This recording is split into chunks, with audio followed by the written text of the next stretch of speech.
Bonjour chères étudiantes, chers étudiants de l'Université Revie, j'espère que vous allez bien ce matin. C'est encore moi, Saraido Jomako, votre formatrice, votre consultante et fondatrice de parcoursinspirant.com. C'est encore un plaisir pour moi de vous retrouver une fois encore pendant cette semaine pour semer en vous une nouvelle graine pour votre nouveau départ. Alors aujourd'hui, j'aimerais te dire à toi qui m'écoutes que la capacité est en toi. Décide de ne plus jamais t'auto-saboter. Je sais que beaucoup parmi vous, vous êtes déjà retrouvés dans des situations, que ce soit au boulot, en famille, où vous vous retrouvez devant une situation, devant une responsabilité où vous avez l'impression que vous ne pouvez pas gérer. Vous avez cette peur-là qui vient en vous, cette peur-là qui vous dit que cette peur ou cette panique qui vous dit que non, que vous n'avez pas la capacité de gérer ça. Vous ne pouvez pas gérer. Ce truc-là qui monte en vous et qui vous fait croire que non, vous n'êtes pas assez intelligent pour faire ça. Non, vous n'avez pas assez de force en vous pour faire ça. Non, vous n'avez pas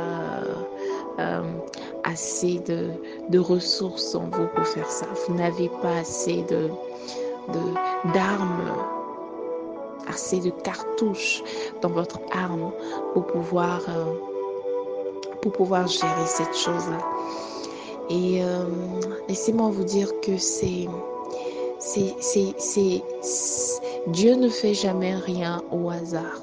Quand vous vous retrouvez dans une situation où vous n'avez pas cherché à gérer quelque chose, où vous n'avez pas cherché à solutionner quelque chose, et que du coup, cette chose vous est confiée, que du coup, vous êtes désigné, vous êtes pris par surprise pour pouvoir faire face à cette chose. Vous êtes là et, par exemple, on vous offre une nouvelle promotion à un poste et vous vous dites, est-ce que je suis capable de gérer? C'est pas possible. Ou on vous envoie un nouveau projet. Et c'est un nouveau projet qu'on vous confie, on vous demande de gérer ce projet-là. Vous vous dites non, ah là là, je ne suis pas capable, j'ai pas les armes pour, j'ai pas les outils pour.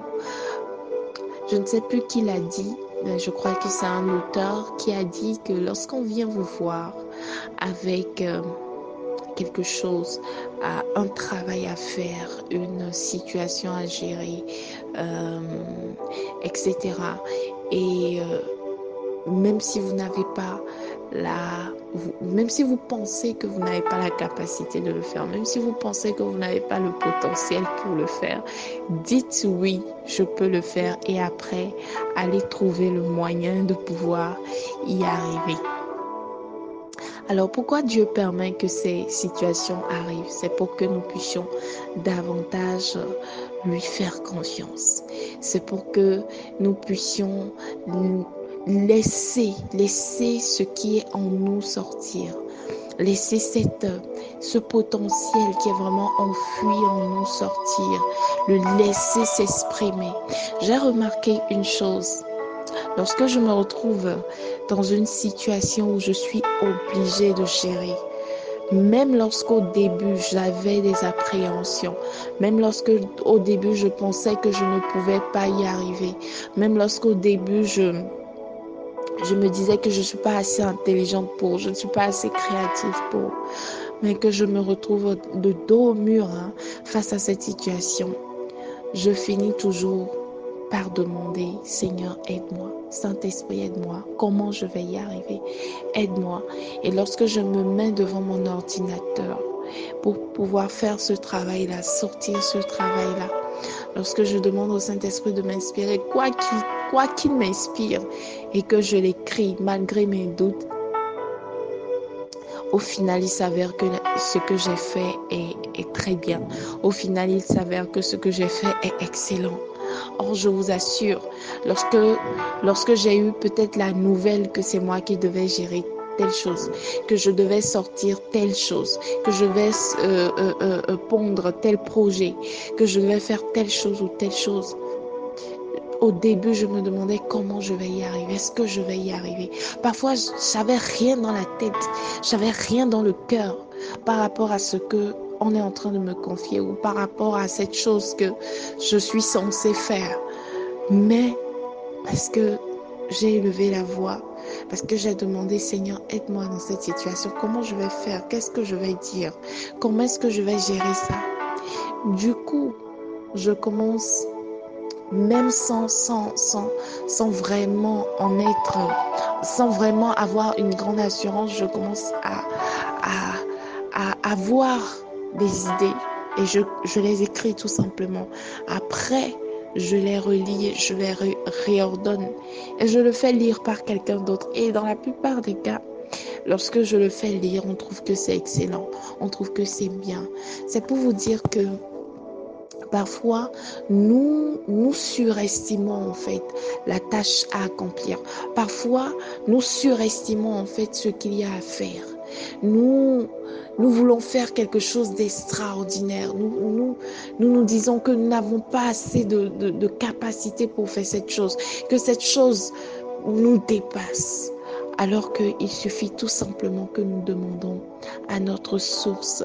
Il suffit tout simplement que nous laissons inspirer par cette source qui est à l'intérieur de nous. Ce que j'ai finalement compris, c'est que à chaque fois que Dieu me met devant une situation pareille, c'est parce qu'il veut me faire sortir de ma zone de confort ou c'est parce qu'il veut briser une peur en moi.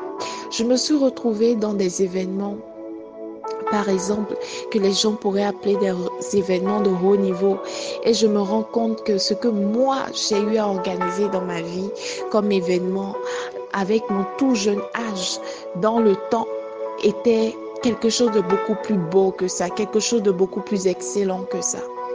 Je me suis retrouvée face à des projets où des gens ont raflé des millions et des millions.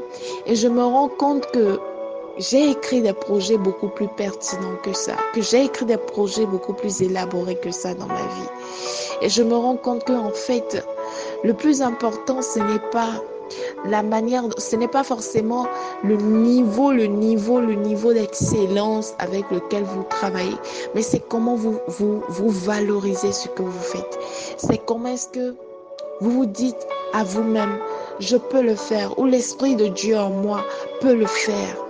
Et que vous vous y mettez et vous vous rendez véritablement compte que c'était l'ennemi qui voulait vous pousser à vous auto-saboter au début. C'était l'ennemi qui voulait vous pousser à croire que vous n'avez aucune capacité en vous. Bien vrai, peut-être que de façon naturelle, vous n'aviez pas l'intelligence pour, vous n'aviez peut-être pas les ressources pour, mais parfois même de façon naturelle, on a l'intelligence pour, on a les ressources pour. Mais lorsqu'on reçoit la nouvelle de ce que c'est à nous que telle chose est confiée, nous pensons que nous n'allons pas y arriver, nous pensons que ça nous dépasse, nous pensons que nous ne pouvons pas vraiment sortir quelque chose de potable. Et au final, lorsqu'on fait confiance à Dieu, on finit par sortir quelque chose de potable. À partir de ce jour, ce à quoi je vous invite, c'est ne vous auto-sabotez plus. Ne dites plus les choses négatives sur vous-même. Ne pensez plus négatif sur vous-même. Même par rapport à vos limitations. J'ai l'habitude de dire à la plupart de mes clients, la plupart des personnes que j'accompagne, la plupart des personnes à qui je fais du coaching ou de suivi personnel, je leur dis, focalisez-vous sur vos forces.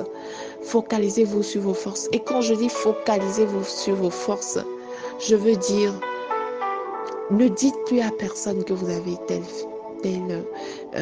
telle faiblesse. Ne vous auto-sabotez pas devant les gens. Si vous devez parler de vos limites à une personne, que ce soit pour faire un témoignage ou que ce soit parce que cette personne doit vous amener, doit vous tenir par la main pour vous amener à une nouvelle dimension.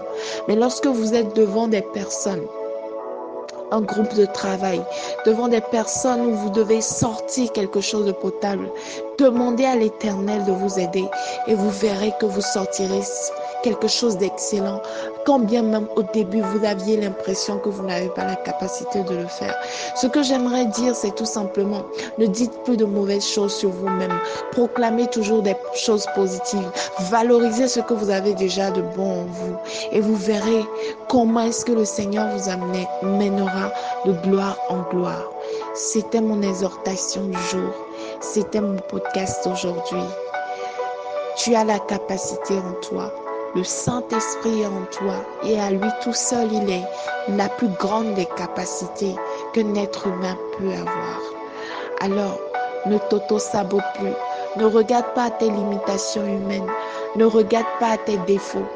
Ne regarde pas à toutes ces choses, à toutes ces raisons qui pourraient te pousser à mal parler de toi, qui pourraient te pousser à te maudire toi-même.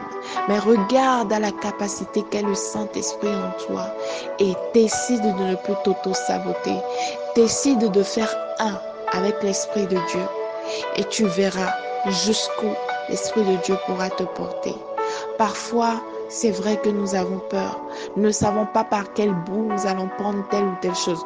Nous ne savons pas forcément comment ça va se passer. Mais lorsque nous nous posons, lorsque nous respirons profondément, que nous nous souvenons que l'Esprit de Dieu est là, que nous nous souvenons que la plus grande des capacités en nous pouvons faire disparaître cette peur et commencer par faire, par écrire, par travailler avec ce qui nous vient à l'esprit et peaufiner le reste. Et au final, ça donnera forcément un excellent résultat. Essayez cela dans votre quotidien, dans votre travail et vous verrez. Si vous n'êtes pas un point de référence à la gloire de Dieu. C'était Sarah Ido Djamacon, votre consultante, votre formatrice. Et je vous souhaite une excellente journée. Je vous dis à bientôt dans un nouveau podcast.